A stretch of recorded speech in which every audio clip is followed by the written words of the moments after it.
Hello and welcome to Oweleketv. It is outnumbered right now. And my name is Ramsey Enoch and I have Rachel Abioye. Good morning, Rachel. Good morning, Ramsey. And I also have Michael Edikan. Good morning, Ramsey. Good morning, Rachel. Good morning, Michael. All right, let's quickly take you through the headlines that we have for the day. The first headline is The Guardian. And one of the big stories from The Guardian today coming from NAFDAC, it says counterfeit drugs market booms amid staff shortage and poor funding. That you can find on page 6 of The Guardian newspaper.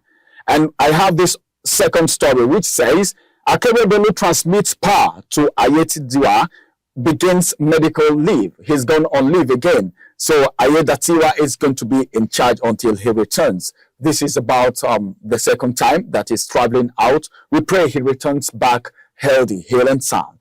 Then finally from here, I have this one which says Rivers Assembly crisis. Court gives his faction go ahead to resume sitting.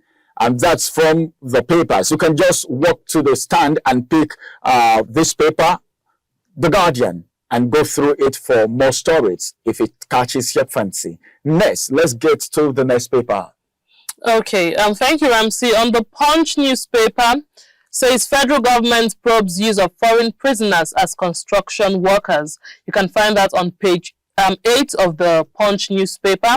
Still on the Punch, court bars pro-Wike speaker, APC demands sanction for George. You can find that on page 2. The big story on the Punch says deputy takes over as Akeredolu returns to Germany for treatment. On that story says ailing governor to transmit letter to lawmakers. Tinubu meet Ondo leaders again. Still on that story. Finally, Assembly holds closed door session. Akeredolu promises full recovery before returning. You can find that on page 2 of the Punch newspaper. All right. From the Daily Trust newspaper this morning, as part of the story, says Kaduna massacre. Villagers sues federal government, demand 33 billion naira compensation. That's coming from the Kaduna villagers. Yeah. And also from the Daily Trust newspaper, federal government to spend 600 billion naira on electricity subsidy in 2023. 6 unbundling of TCN. And still on the Daily Trust, it says that court recognizes Fubara loyalist as Rivers State House of Assembly Speaker. And that's a story that we can take on Daily Trust. Kindly ask your vendor to get your copy for more details. All right, thank you, Michael, for that story. Let's quickly get to the next paper, which is the Vanguard newspaper. Above the header, we have some headlines here.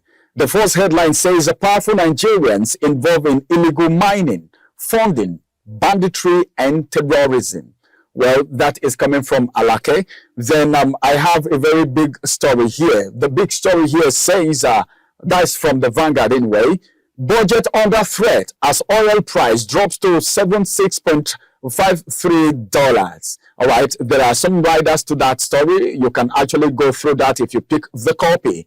And finally, right here, I have this one saying, fresh outbreak of COVID-19 hits Benue State. Wow. That is pathetic. That you can get on page 22 of the Vanguard newspaper. You know how poor the Benue State is, a civil service state that has nothing. If this actually is true, I'm not saying it's a lie, but then if it's true, then something needs to be done ASAP. All right, this is the more to be taken from the headlines this morning. You don't have to go far because the big story is hitting your screen right away. We'll go on a quick break. It's still Ramsey, Rachel, and of course, Michael. We will be back. Follow us on our social media handles at Oweleketv.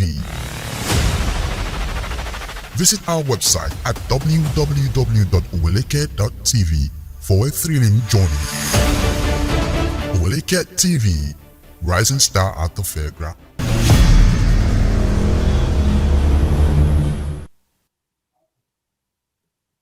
Welcome back from that break. It is still outnumbered live on your screen.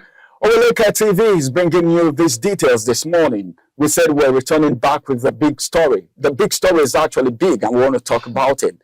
What is the big story? For a president of a nation to beg, all right, to say, well, I don't look at this as descending, but then it is worth it because you lay on your bed, all right, the way you make it. So he's asking professionals to return back to Nigeria, that is doctors. That story is actually on the Punch newspaper, where Tinubu begs Nigerian doctors abroad to return back home. So we begin to ask questions. What exactly do you want them to come and do back at home? Because they were at home here and things were not working. And they couldn't function in a system that wasn't working, and they have to travel out. The Japa syndrome. A lot of brain drain and so many things happening right now, okay, to the Nigerian system as it has to do with the health sector. And they left the country. Now, the president is begging them to come back. When you refuse to put the structure that is supposed to be in place in order, then you see this kind of things happening. Now, this is one of the reasons these doctors left. Some of them were not earning what they were supposed to earn. That is one. Apart from the fact that they were not earning up to what they actually worth, the fact that it wasn't coming, and for the fact that there were some policies that would say no work, no pay to doctors, essential workers. It is so uncalled for. All these things necessitated the fact that they had to leave the country to seek greener pasture. But now the president is asking them, begging to come back. I look at this as, well, a cry that is too late. Sometimes you don't know the importance of the people you have until you lose them. Now, they allow these people go and they are begging them to come back. I don't think they will ever come back. But I don't know anyway. I'm not concluding. What do you think? Do you think they will ever come back? For me, I'm thinking they may not be able to come back anymore. Okay, so there are some things we should look into before coming to the conclusion that they may or they may not want to come back. So first of all, why do these people leave in the first place? Why are these doctors leaving Nigeria? Why are they leaving? Why are they running away from our hospitals? They're not just leaving because I just want to test other countries. They're actually running away, and that's because of the kind of facilities we have. Imagine being in a hospital where you're there to treat malaria and you have mosquitoes biting you in there. Because of the facilities we have, doctors are not being taken care of. Nurses are not being taken, all medical practitioners, they're not being taken care of. In a government hospital, why are these people running away? Why are our own government officials going out of the country for treatment? Why can't they go to one government hospital around for treatment, for Christ's sake? You begin to ask these questions. Why are they going? Because they cannot go to these facilities. Imagine our president going to stay on a bed that is sounding and looking somehow. Imagine the kind of beds we have in hospitals.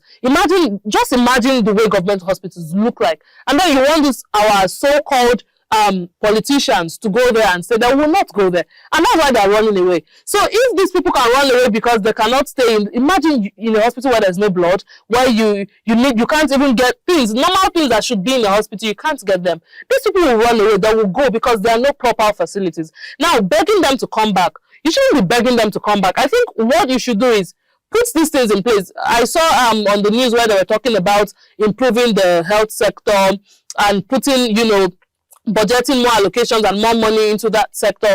I think what you should do is make these things happen first. Don't just come and say, oh, we want to do this, we want to do that, come back, we want to. No, don't want to. Do these things. When these people see that Nigeria done better, they really want to come back, they want to invest. I like that. Exactly. I like that. When they see that everything is working, like Rachel has rightly said, they will come back. You don't need to beg them to come back. So make things work, make things good, and they will come back on their own. So what you should be doing is make sure other people don't leave. Then, Michael, what do you made of this plea? I call it a plea right now because he's begging. Yeah, it's funny that Nigeria, we don't learn. Things keep on happening to us and we don't learn lessons. As at 2020, at the breakout of COVID-19, you saw what happened. Many countries did not survive it, and Nigeria, we were unable to manage it. But we had several interventions and all of this. So the doctors felt they were actually exposed. And then that was when our healthcare was really exposed. Like, really, we are nothing. We cannot even manage as emergency as this kind of situation with the kind of billions that have been, put into the sector. So all of these has posted a trade. Oh, really? A lot of questions were asked. A lot of revelations were made. So these guys came to discover that, oh, see, these guys do not care about our life. These guys do not care about how we survive and all of that. So the environment wasn't conducive and all of them. So you see that the ratio of which doctors rose from as at 2020 now to this year proud to other years, proud to when things were at least not really better, but at least it was working. So it is now completely not working, and that's why they are leaving. As Rachel have said, there's a need for us to fix our hospital so that these guys on their own come back. I spoke to someone yesterday, and he said, "Come on, see, the future is not for us to stay over there, but just because our place is not working, and that's why they are there. So we have there's a need for us to fix our country. When we fix our country, all of this will be taken care of. Yes, there is a need for us to fix our country. Well, I think I like this contribution so much. You don't need to beg them, according to Rachel. Let me just quote her. You don't need to beg them, put things in place, and they will come on their own. Then Michael said, well, do the needful. What should be done, because it's not like outside is where everyone wants to be, because it wouldn't contain every Nigerian. But then, what is the government doing? Beyond begging, what have you done? Beyond begging, beyond asking them to come back, what have you done? So just do the needful, and what is necessary and important will happen. Automatically, it will be on autopilot. And this is the March we'll be taking on Outnumbered today. It's been a very wonderful time. Thank you very much, Rachel. Thank you, But on a final note, before we go, in just one sentence, what would you say to the doctors and the Nigerian government? Okay, so when these doctors were leaving, they knew why they were leaving. They left because they needed to, make things work for themselves. And that was smart of them to have, to have left when they had the opportunity. And so, yes, so what I would say is this. For you to be smart enough to run away, be smart enough to remain there until things, get better. Okay. And to the Nigerian government, fix these things. Don't stop begging that please come back. Fix them and they'll come back. All right. Fix them and they will come back.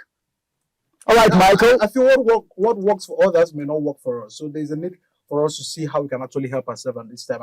And the ball of the matter is with the federal government, that the controller of our resources. Someone said yesterday that, these guys are Nigerians. They're like us. They only privilege, to be at the end of affairs. All of them were not president since Nigeria was created. They are president and senators today by privilege and by the elections of the people. So do well to use our resources to fix our infrastructure. That's just what you owe Nigerians.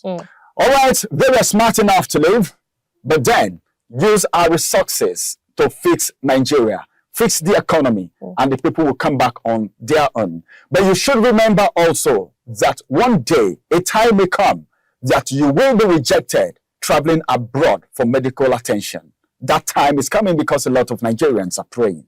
And this is the march we'll be taking on Outnumbered today. Well, tomorrow is going to be another wonderful day. It's going to come your way, big and better. My name still remains Ramsey Enoch, and it's still Rachel Abioye and Michael Edikan. Do have a beautiful day. Bye-bye for now.